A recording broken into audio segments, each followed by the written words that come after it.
tous et bienvenue dans ce premier épisode De la tête à la plume.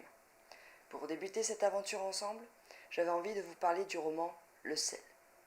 Il est écrit par Jean-Baptiste Delamot et publié en 2010. Tout d'abord, je vais commencer par résumer globalement son propos. L'histoire se passe à Sète, en France, dans la région de l'Occitanie, et concerne une famille pêcheurs de père en fils. Un dîner est organisé par la mère, Louise, afin de réunir ses trois enfants, Jonas, Albin et Fanny, leurs conjoints et conjointes respectifs, ainsi que leurs propres enfants.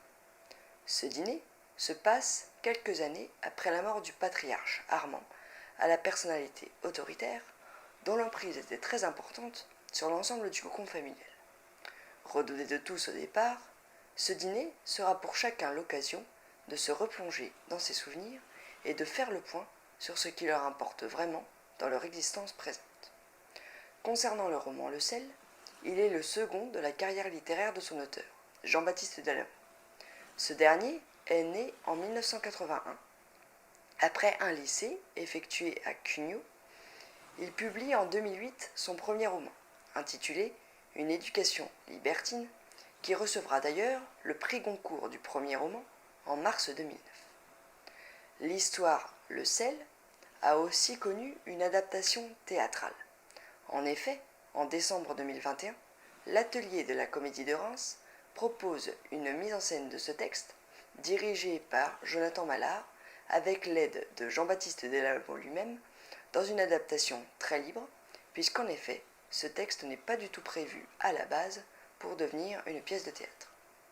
Maintenant que le décor est planté, nous allons passer à la partie de la vidéo qui va vous révéler les principales intrigues de ce roman. Donc si vous ne l'avez pas lu, je vous indique ici un timecode qui vous permettra de revenir après votre lecture vers mon bilan pour que nous puissions débattre ensemble de vos avis dans les commentaires. Je vous laisse environ 15 secondes.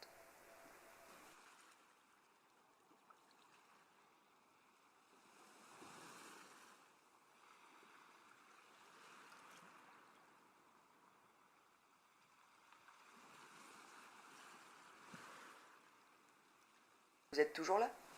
Bon, je vous aurais prévenu. Maintenant, on va passer à la partie spoiler. Je vous retrouve donc maintenant pour la partie spoiler. Dans ce roman, je dirais que nous avons au total 5 personnages principaux. Il y a d'abord Armand, le père de la famille. Malgré le fait que sa mort nous soit annoncée dès le début de l'histoire, il y occupe une place centrale. En effet, du fait de l'emprise violente et anxiogène qu'il insufflait à sa femme et ses enfants, leur existence s'en est trouvée à bien des égards bouleversée. Chacun, pour des raisons personnelles que nous découvrons au fur et à mesure de notre lecture, a été traumatisé par ce père tyrannique, dont l'ombre plane encore sur eux, même des années plus tard. On découvre cependant, à la fin du roman, qu'il est en fait homosexuel et qu'il a toujours vécu avec ce secret par convenance sociale. Le second personnage important de cette histoire est Louise. C'est la femme d'Armand. C'est une femme soumise et terrorisée par la violence de son époux. Elle a développé un rapport fusionnel avec son benjamin Jonas et a toujours craint, plus que tout, l'éloignement de ses trois enfants du cocon familial lors de leur majorité, sans pouvoir se résoudre, sauf à la toute fin du roman évidemment, à comprendre que seule la mort de son mari allait permettre à leur lien de se retisser à nouveau.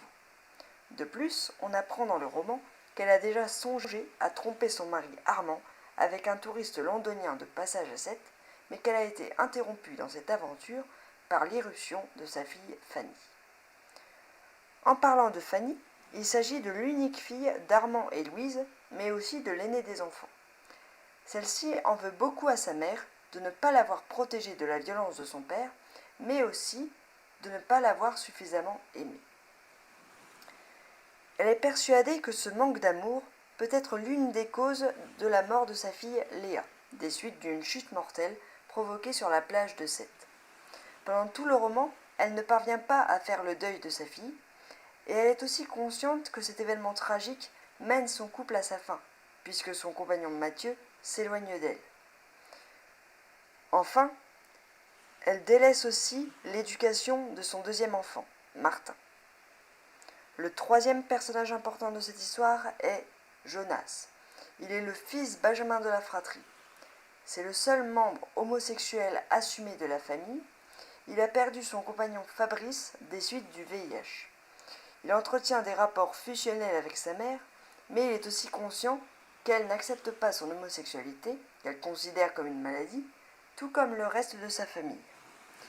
Il a par ailleurs refait sa vie avec Hicham, mais il est encore traumatisé par la perte de Fabrice. C'est le seul qui ait jamais eu des doutes sur l'homosexualité possible de son père, même s'il ne lui a jamais clairement formulé pendant tout le roman.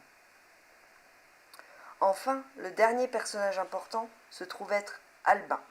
C'est le fils cadet de la fratrie et celui qui ressemble le plus à Armand en termes de caractère, ou du moins c'est ce qu'il veut faire croire à son entourage. Il impose une vie tyrannique à sa femme Émilie, qui le quitte d'ailleurs le soir du dîner chez sa mère, puisqu'elle a peur de lui et rêve d'une existence plus libre. Albin veut régenter de A à Z la vie de ses deux fils, Jules et Camille, qui sont jumeaux, de la même manière que ce qu'Armand a fait avec lui. On découvre cependant à la fin du roman que l'un de ses fils se révèle être aussi homosexuel. Pendant tout le roman, Albin ne cache pas la honte qu'il éprouve par rapport à la sexualité de son frère Jonas.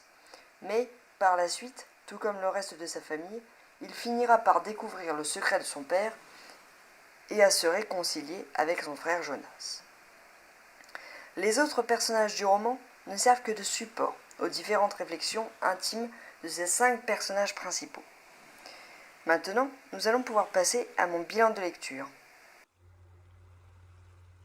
Avec Le Sel, nous sommes face à un roman qui a pour vocation, selon moi, d'avoir une portée universelle pour ses lecteurs.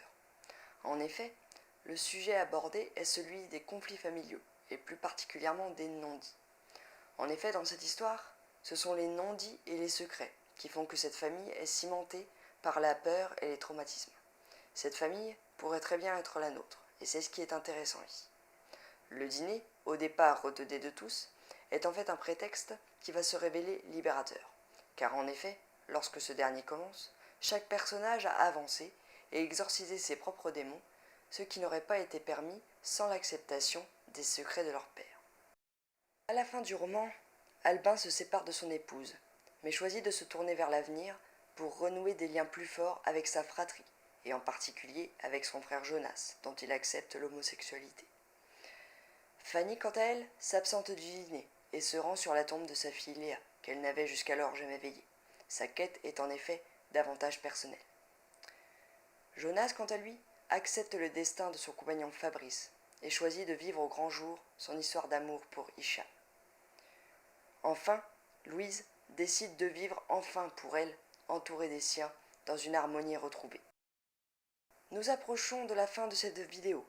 Je la conclurai par une citation d'Anna Gavalda. Les gens qu'on aime, on ne les rencontre pas, on les reconnaît.